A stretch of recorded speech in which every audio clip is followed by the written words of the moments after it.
mahalala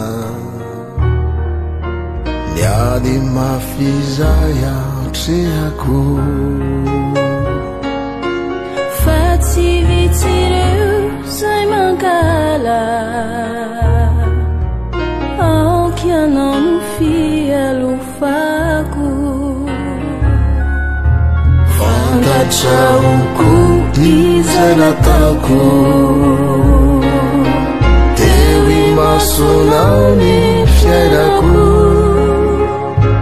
niloreraka ny foko sy ny saiko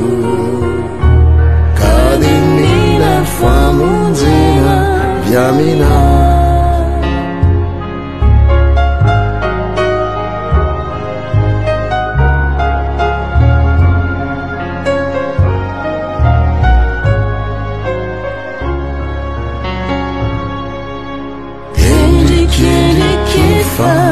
isanandro amin'ireo zava-tsy natao tompo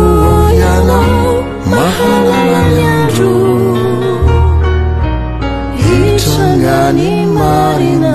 toy izao fantatrahoko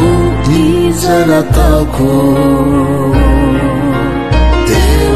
masonao ny fiainako niloreraka ny foko sy ny saiko ka de mila famonjena viamina fantatrahoko